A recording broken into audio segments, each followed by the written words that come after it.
یەکێ لەو بابەتە سەرەکیانەی کە ئێمە هەمیشە باسی یەکەین جیاکردنەوەی حیزبە لە حکوومەت.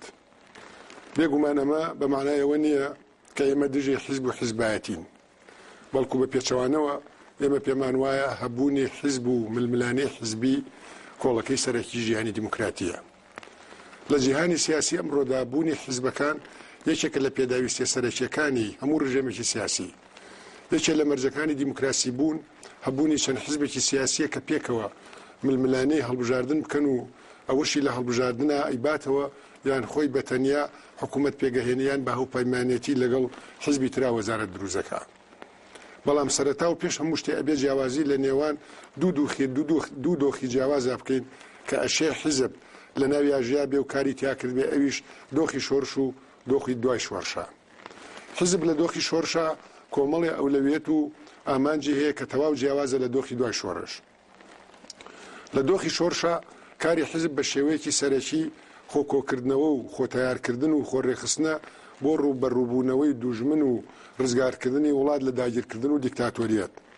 یەکێک لە کارە گرنگەکانی حزب لە کاتی شۆڕشە هاندان و خرۆشاندنی جەماوەرە بۆ ئەوەی زۆرترین خەڵک دژی دوژمن ئامادە بکات. چونکە دۆخی شۆڕش دۆخی توموتیژی و ڕوبەڕووبوونەوەی چەکداری و ئامانجی سەرەکی و پێش هەموو شتێک ڕووخان و بەرەنگاربوونەوەی دوژمنە. پرسی نەتەوەی و بەرگریکردن لەمانەوەی نەتەوە و پاراستنی نیشتیمان لە هەموو ئەو هەڕەشانەی ڕوبەڕوویە بنەوە ئەولەویەتی سەرەکی هەموو حیزب ڕزگاری خوازەکانی کوردستان بووە. ئەمە وای کردووە ڕووی توێری و فکریەکانی حیزبی لەبەردەم ئەرچین ڕزگارکردنی نیشتیمانیە پاشەکشێ بکە. حزب لە کاتی شۆڕشە وێنەیەکی تەواو دروست و زانستیانەی بۆ جیهانی پاش ڕزگارکردنی وڵات نەبووە، چونکە لە بنەڕێتەوە ئەم دوو قۆناغە تەواو لە یەک جیاوازن و پێویستی بە ڕوئیا و نەخشەی جیاواز هەیە. ئەتوانین ئەم جیاوازیانە لەم چەند خاڵا باس بکەین.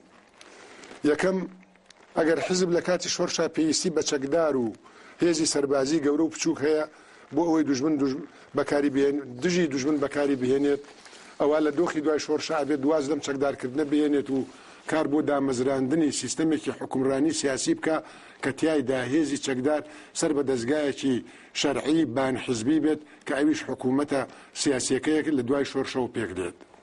دووەم، ئەگەر لە کاتی شۆڕشە و بە حکمی خەباتکردن دژی دوژمن و داگیرکرد دارایی و ئابووری لە دەست حزب و چۆنێتی سەرفکردنی بەدەست کادرەکانی سەرەوەی حزبەوە بوو بێ، ئەوە لە دۆخی دوای شۆڕش و حکومڕانیە ئەبێ دوازم دەسەڵاتەش بێنێ و کاروباری ئابووری بە دەستگا شەرعەکانی وڵات بسپێرێت کە لە دوای حکومڕانیەوە دروست دەبن. سێم، ئەگەر حزب لە کاتی شۆڕشە پێویستی بە پرۆپاگاندە و دەستگای ڕاگەیاندنی گەورە هەیە بۆ ئەوەی بتوانێت زۆرترین کاریگەری لەسەر خەڵکدا بنێت و بیان وروژێنێت، ئەوە لە کاتی حکومڕانیدا لە بری وروژاندن پێویستی بە عەقلانیەت و لێکۆڵینەوە و زانیاری زانستی هەیە.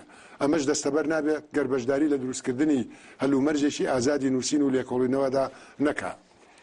یەکێک لە کێشە سەرەکیەکانی هەموو حزبەکانی شۆڕش کە لە دوای حکومڕانیەوە تووشی ئەبن ئەوەیە بە ئاسانی ناتوانن دەستبەرداری ئەو دەسەڵاتانە بن کە لە کاتی شۆڕشە هەیان بووە.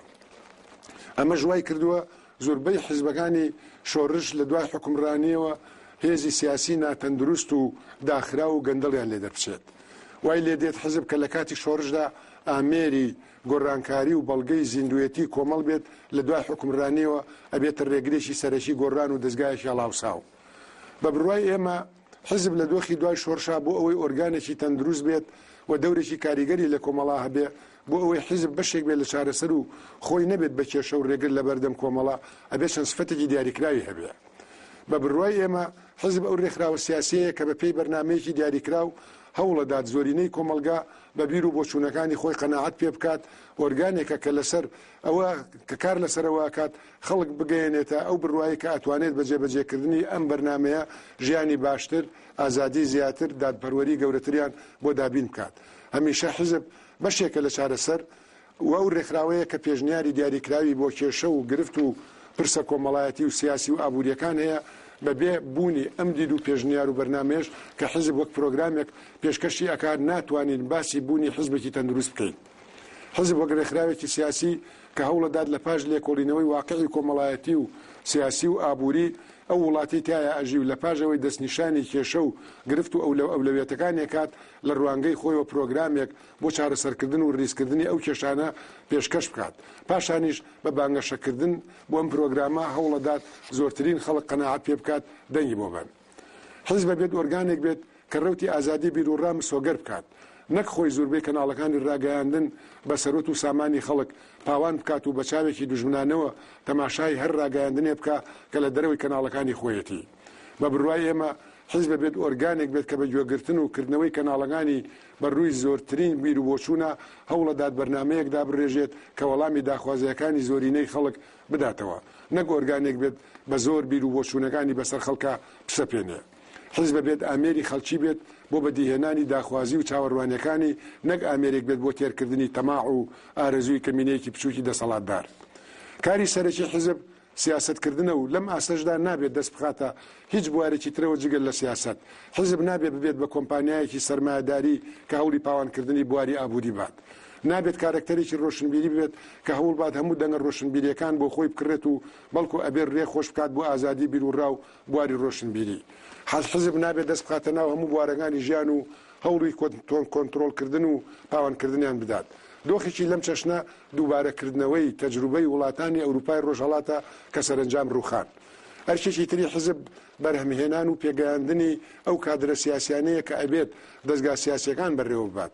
ئەوە حیزب ئەو کادر و نوێنەرانە پێشکەشەکات کە پەرلەمان و وەزارەت و پۆستە سیاسیەکان بەڕێوە بن. بەڵام ئەوەی ئەبێت لێرەدا بیڵێن ئەوەی حیزب نابێت سەرجەم جیهازی ئیداری وڵات بۆ خۆی پاوان بکات و لەسەر و پێوەرەکانی شایستەیەوە هەموو دەستگای ئیداری و وڵات بە کەسان و خزمە نزیکەکانی بەرپرسیارەکانی حیزب ببەخشێ. بەڵام ئەمڕۆ دیاردەی حیزبایەتی لە کوردستانە بووە بە گرفت و کێشەیەکی ڕاستەقینە بۆ پێشکەوتنی کۆمەڵ لەلایەک و دامەزراندنی سیستەمێکی دیموکرات و کراوە لەلایەکی ترەوە. بە بڕوای ئێمە گرنگترین ئەو گرفتانە خۆی لەم خاڵانی خوارەوە نوێنێ. یەک حیزب بە شێوەیەک کۆنتڕۆڵی هەموو شتێکی لە وڵاتە کردووە کە لە ڕووی عملیەوە دەسەڵاتێکی ئەوتۆی بۆ دەستگا شەرعیەکانی وڵات هەر لە پەرلەمانەوە تا ئاگاتە حکوومەت نەهێشتوێتەوە. ئەوەی لە وڵاتە بڕیارە لەوەی لە وڵاتدا بڕیارە چارە نووسازەکان نەدات ژوورە داخراوەکانی سەرکردە حیزبیەکانن. بڕیارە چارە نووسازەکانی ئێمە دەرەنجامی وتوێژێکی ڕاستەقینە نییە لە نێوان زیاد لە هێزێکی سیاسیدا کە لە پەرلەمانە نوێنەرایەتیان هەیە تاکو بڕیارەکان کۆدەنیی نیشتیمانیان لەسەر بێت، بەڵکو دەرەنجامی خواست و ویستی چەند کەسێکی سەرکردەیە کە زۆر جار بڕیارەکانیان هیچ کۆدەنیەکی نیشتیمانی لەسەر نییە. دوو ئاسایش و پۆلیس و لەشکر هەر هەمویان سەر بە حیزبەکانن و لێرەشەوە چی کردبوونی حیزبیە دابەزیوەتە ناو ئەم دەستگا گرنگانە. ئەم دۆخەوای کردووە هەر ناکۆچێکی حیزبی یان هەر جیاوازیەکی بیرروڕا مەترسی هەڵگیرسانی شەڕی لێ بکرێ. سێ ئابووری وڵات لە هەرە جومگە سەرچیەکانیە بەدەست حیزبەوەیە. ئەوە حیزبە دەستنیشانی بودجە و چۆنێتی سەرفکردنی کات. بڕێکی زۆری ئەم بودجەیەش لەلایەن خودی حیزبەوە بۆ بەرژەوەندی حیزبی تەرخانەکرێت. حیزب دەیان و سەدان بارگای لە شوێنە جیاوازەکانی کوردستانە کردوتەوە و بە سەخاوەتەوە مەسرەفی هەموو ئەم بارگایە ناکە و بڕێکی زۆری بودجەی وڵات لەو پێناوەدا سەرفەکە کەچی سەدان قوتابخانەمانەیە کە تا ئێستاش دوو دەوام و سێ دەوامی تیاکرێت. بە فیڕۆدانی سامانی کوردستان و کۆنتڕۆڵکردنی حیزب بۆ بڕێکی زۆری سامانی نەتەوەیی لە زەویوزارەوە بۆ بودجەی حکوومەت لە دەست بەسەراگرتنی سامانە سروشتیەوە بۆ ڕێکەوتنامە ئابووریەکان دوور لە ئاگاداری و زانیاری پەرلەمان و خەڵکی کوردستان نیشتیمانێکی دروست کردووە کە تەنها کەمینەیەک تایدا شانسی بەختەوەری و ژیانی باشیان هەیە و زۆرینەشیان شانسێکی ئەوتۆیان نییە. هەموو ئەم شتانە ئەبێ بگۆڕێن، ئەبێ نیشتیمان موڵکی هەمووان بێ و هەمووانی شانسی یەکسان و چونێکیان بۆ باشترکردنی ژیانیان هەبێت. حیزب دەستگایەکی گرنگە، بەڵام تا ئەو کاتەی وەک بکەرێکی سیاسی ڕەفتارەکات وە کۆی بوارەکانی تری ژیان بۆ خۆی پاوان ناکات. لیستەکەی ئێمە کار بۆ کۆتایی هێنانەکات بەم سیستەمە سیاسیە لە ڕێگەی دامەزراندنی حکوومەتێکی پەرلەمانیەوە کە زادەی هەڵبژاردننی ئازادانەی خەڵکی بێت. پەرلەمانێکی بەدەسەڵات کە ئەو دەستنیشانی چۆنێتی سەرفکردنی بودجەی وڵات دەکات و هەر ئەویش لە چۆنێتی سەرفکردنی دەپرسێتەوە. کار بۆەوەکەین حیزبی بوون چیتر ئیمتیازێکی ئیداری سیاسی نەبێت. لەشکری خۆی نەبێت، دارایی وڵاتی بەدەستەوە نەبێت، کادرەکانی خۆی لەسەر و هاوڵاتیانی ترەوە دانەنێت، دەستگایەکی سیاسی بێت کە ئاچێتە ململانەیەکی کراوە و دیموکراتیانەوە لەگەڵ حیزبە سیاسیەکانی تر بەبێ ئەوەی ئەو حیزبە سیاسیانەی تر وەک دوژمن تەماشا بکات. خوشک و برایانی بەڕێز، گەرنیشتمانێکتانەوێت موڵکی هەمووان بێت، حیزبەکان تایدا تەنها ڕێکخراوێکی سیاسی بن، نەک هەریەکان حکوومەتێک بێت بۆ خۆی و بە پێشمەرگە و دارایی تایبەتی خۆیەوە. گەرنیشتمانێکتانەوێت حیزب تایدا پێشنیار